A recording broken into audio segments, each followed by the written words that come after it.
Everyone. A few things before I get started on this next Ultimate Journeys vlog.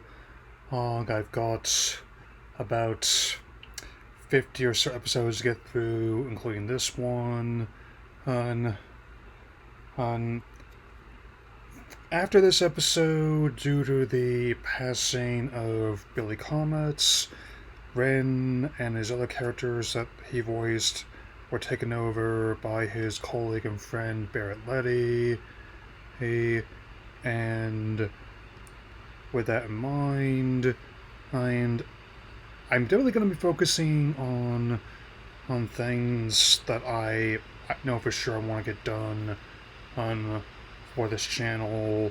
I mean, my look at a starter cut is ready to go. For example, among other videos. Now that I've seen Jurassic World, my primary focuses for this month are these vlogs. Fantastic War First Steps, especially Superman. We're going to get into tickets of that. I bet I might already had them by the time you see this. So with that in mind, let's talk about it's Pokémon Ultimate Journeys episode 94, Suffering the Flings and Arrows. With a new Lilligant inside Hyde Suisse Laboratories, and Heracross being impressed by the flowers it arranges, Ghost Pinsir is feeling left out, and they need to find a way to restore its confidence. Fortunately, a solution presents itself fairly quickly, with a flower arranging class in Celadon City, which has Chloe in attendance as well, as she tries to figure out how more to bond with Eevee. And as it turns out, Ash also explains that he has a history with Erica as well, the gym leader. I'm just glad that this time he did not have to make a campy disguise out of himself, nor was the place set on fire this time. I also will note that, given how from the HSU timeline, which was already used like a new variant closer to the games in looks and personality, which was also integrated back into the main anime with her reappearance here.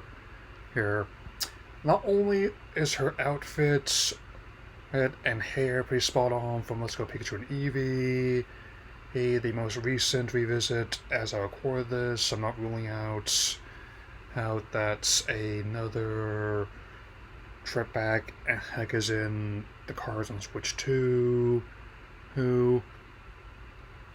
but also how much more compassionate and less irritated over her slice of fragrances, though even though the line's different depending on which version you're watching, the idea behind Go's inner monologue is more or less the same. I mean, what are you thinking, Go? Anyway, I also like the little details, just how they have like the Tommies set up at the gym, him for the arranged flowers, shoes off to the side and all that, and just how creative they can give us some of the arrangements, like especially with Pikachu's electrifying and gear, and of course Team Rocket tries to slip in disguise as Flower Rangers to abscond on with the prize. It doesn't really go as smoothly this time, though again, they thankfully do not end up blowing the place up this time, nor getting gassed out by Gloom's stanky fumes.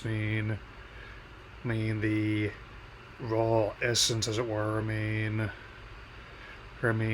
Apparently I only found out really recently, and it does make sense that it was the Vileplume line was actually based on the Felsia, the Medic Corpse flower, as with some of the descriptions in the Pokedex, point out how rancid it is, and yet there's some people actually enjoy the smell. All that. And I also note that this time the Rocket Gashapon has a Leavanny and a Lurantis in it, and their attempts to Abscond with Pikachu and Heracross don't go too well, and even though Ghost Pence doesn't really like to fight as much as others, which I personally prefer someone with a different nature and more than one than a simple cosmetic effect like that kind of chunky Lycanroc that we had in Horizons fairly recently. But I also just like how Rise to the Occasion now is just pretty powerful. I mean, like those fanarts I see about with the docile Gengar and the brave Fable in someone's roster, and I especially like how not only does the bravery and the Flower Agent win Heracross over, though I don't think there was ever any danger of Heracross leaving Pinsir for the Lilligant, especially not with some very enthusiastic hugs that Pinsir doles out with its head claws. Yeah, it's definitely like that. So, this was a fun episode, and even with all the ballyhoo some people have about the way they set their hub in this anime, I think the way they used the characters here was to a solid effect, and if there was ever a chance that this was revisited, say if there's anything happening for after 30th anniversary in about a year or two, then this is the portrayal of Erica and Celadon I tend to like. I mean, I say that even as someone who did watch the original episode back in the day, on a friend's TV, all those years ago. And I don't mean to be disrespectful towards anyone else, even if they do not really return that favor towards me. I just don't think Huntrix is for me at all. I mean, if I talk about something, then I ultimately will do it because I'm interested in doing so, and not simply because it's popular. But that also helps, especially if I can also play at least some hand to move the needle in a more positive direction.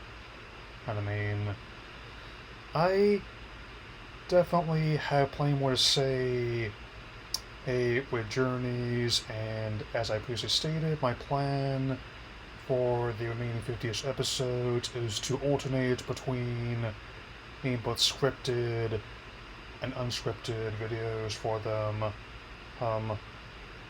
much as this one.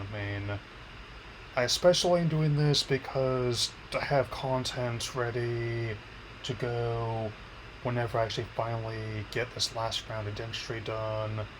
Well, I already had the Richard Donner cut review uploaded and ready for tomorrow. Because who knows? The appointment could be in a few days. It could be in a few weeks.